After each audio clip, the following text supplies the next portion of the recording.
Tudo começa com os poucos vestígios de informação que conseguimos por volta de 1443.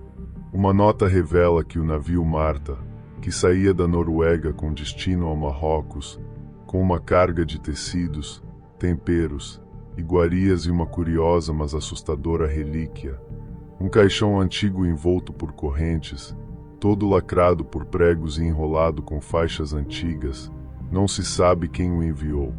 O navio, que estava em ótimas condições, demoraria de 2 a 6 semanas para chegar ao seu destino, coisa que nunca aconteceu. Estranhamente, foi encontrado destruído na costa do que hoje seria o Rio de Janeiro. Entre os restos destruídos do navio estavam os corpos de todos os tripulantes, menos um, que foi encontrado a poucos metros do navio, como se estivesse observando o sol nascer. Parecia que ele tinha sido queimado pelas chamas do sol, até os seus ossos tinham sido incinerados. O que restava era apenas suas cinzas. Ao lado, um diário de bordo que dizia: "Custou a vida de cada homem a bordo, mas conseguimos matar o demônio. Ele me mordeu, me sinto como uma fera sedenta por sangue. Mudei o destino do navio para que essa criatura não chegasse ao Marrocos. Caí nessa ilha deserta. Enterrarei essa criatura e aqui morrerei para que esse mal não assolasse mais ninguém." O local onde a suposta criatura foi enterrada nunca se soube. Anos se passaram. O novo mundo foi descoberto e levou o nome de Brasil. As cidades começaram a aparecer e tomar forma. A população cresceu e o asfalto agora cobria o que antes era apenas terra. Os prédios cresceram cada vez mais. No coração do centro do Rio de Janeiro, em meio a ruas antigas e esquecidas pelo tempo, ergue-se um prédio de fachada cinzenta, coberto por sombras que o sol não consegue atravessar.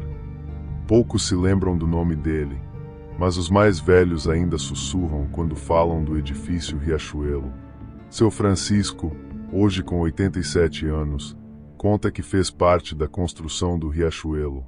Conta que quando começaram as escavações para a fundação do prédio, foi encontrada uma caverna a 25 metros de profundidade. Foi relatado aos engenheiros, mas seu Francisco dizia que, com medo de atrasar a obra, só mandaram fechar e continuar a construção. Seu Francisco diz que quando entrou naquela caverna, a vida dele mudou. Ele sentiu um medo que era quase palpável, como se o mal sussurrasse em seu ouvido. No dia seguinte, ele pediu as contas e saiu de lá. Durante a construção do prédio, alguns conhecidos e amigos de seu Francisco desapareceram como fumaça. A polícia dizia que tinham ido embora, mas seu Francisco disse ter certeza de que o mal que estava no prédio os tinha levado e ele jurou nunca mais pôr os pés ali. O edifício Riachuelo foi construído nos anos 40, em pleno auge da modernização da cidade. No início, abrigava apartamentos de alto padrão, com moradores influentes. Mas, com o tempo, o glamour se perdeu. Famílias mudaram, escritórios faliram, e o lugar foi se degradando até se tornar um edifício comercial decadente, com corredores vazios, luzes piscando e um cheiro constante de umidade. Porém, desde a construção, começaram a surgir rumores, boatos de que pessoas desapareciam ali dentro. Seguranças que largavam o turno no meio da madrugada.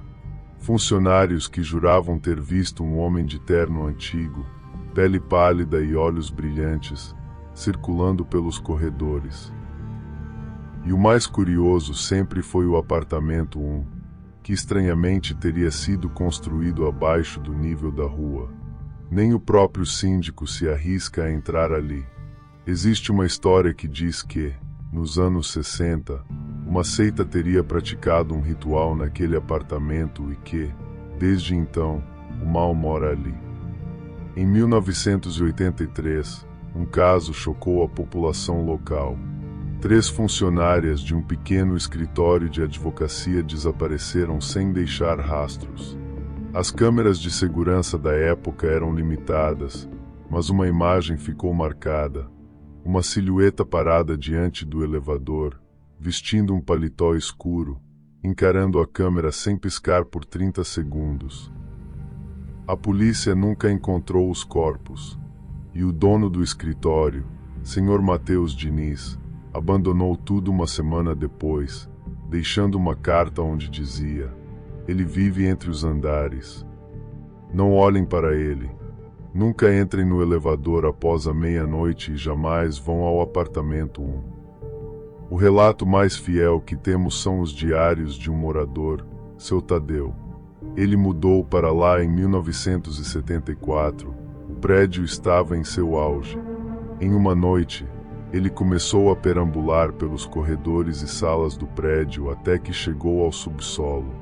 A temperatura tinha mudado repentinamente, como se tivesse sido derrubado um balde de gelo sobre ele. Então, ele sentiu a morte como se estivesse ao seu lado. Parou e olhou para o lado e viu a porta do suposto apartamento número 1. Ele tremia, mas seu Tadeu era um soldado da Marinha. Não tinha o direito de ter medo. Ele sentia como se a porta o chamasse. Então caminhou lentamente até a porta, colocou sua mão sobre a maçaneta, que estava extremamente gelada, e ao mesmo tempo sentiu sua vida inteira passar pelos seus olhos. A porta então se abriu apenas um pouco mais. Com um grande susto, ele deu 2 passos para trás e viu no vão entreaberto da porta 2 olhos vermelhos que penetraram sua alma como se uma mão estivesse segurando seu coração. E a voz disse a ele: "Vá, pois não é chegado o seu dia." Então, com a mesma pressão do momento, a porta se fechou. Então ele se recompôs como se sua vida dependesse disso e correu o máximo que pôde até chegar ao seu apartamento. Ele correu tanto que quando chegou ao seu apartamento, estava sem voz e só se perguntava o que teria acontecido, o que seria aquilo. Qualquer pessoa normal se mudaria na mesma hora, mas seu Tadeu não. Ele decidiu descobrir o que havia ali. Foram anos e anos escrevendo sobre o que ele via e ouvia. Havia câmeras na sua porta.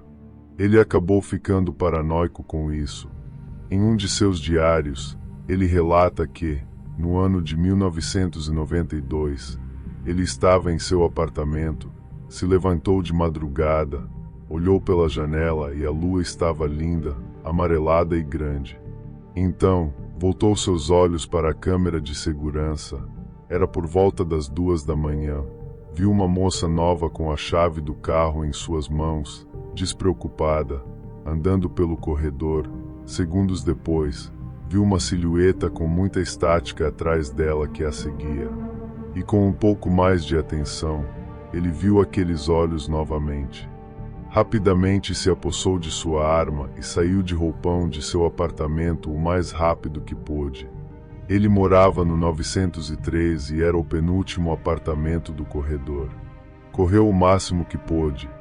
Quando estava chegando ao elevador, as portas se fecharam, então ele correu pelas escadas de incêndio. Sem fôlego e já cansado, ele chegou ao subsolo. Então se recompôs, retomou seu fôlego, empunhou sua arma e se focou. Começou a andar e averiguar o local com cautela e ouviu um gemido bem baixo.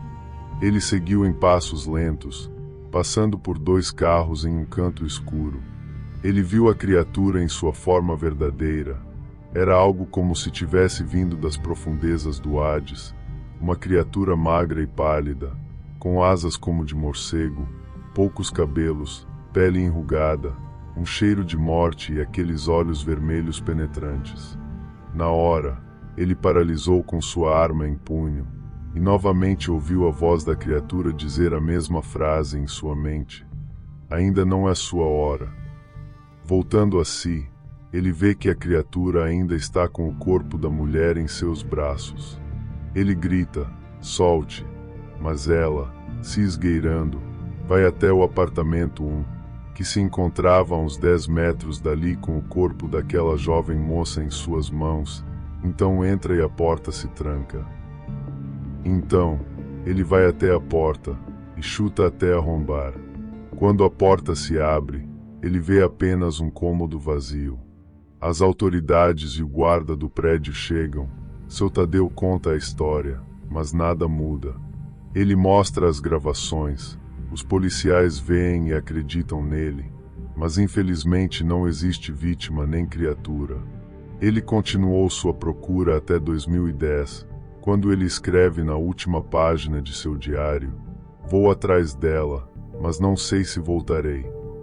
Seu apartamento foi aberto 6 meses depois devido à falta de pagamento do condomínio, mas a única coisa que havia ali eram diários e livros antigos. O corpo do seu Tadeu nunca foi encontrado.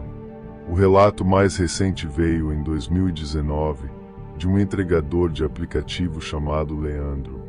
Em um fórum na internet, ele descreveu ter sido chamado para fazer uma entrega de comida no prédio, por volta das 23 horas. Ao chegar, encontrou o hall iluminado por uma única luz amarela que volta e meia piscava. O elevador abriu sozinho. Ele entrou, mas quando as portas se fecharam, os andares desapareceram do painel. Em vez disso, surgiu um número, -1. Ao abrir, encontrou um corredor de azulejos antigos e paredes cobertas por espelhos quebrados. No fundo, um homem muito magro, de pele translúcida, sorriu e disse: "Demorou para voltar, Leandro." Ele desmaiou. Acordou na calçada, com a mochila intacta, mas os olhos sangrando. Nunca mais ele passou nem perto daquela rua. Até hoje, o edifício Riachuelo continua lá, quase abandonado, com poucas salas alugadas. Alguns dizem que ele será demolido em breve. Outros, que o próprio prédio não permite ser destruído, como se algo lá dentro ainda estivesse vivo, ou esperando por você. E se um dia você passar pelo centro do Rio e ouvir um elevador abrir sozinho, mesmo sem ninguém por perto, talvez seja melhor não entrar. Afinal, algumas portas, uma vez abertas, nunca mais se fecham.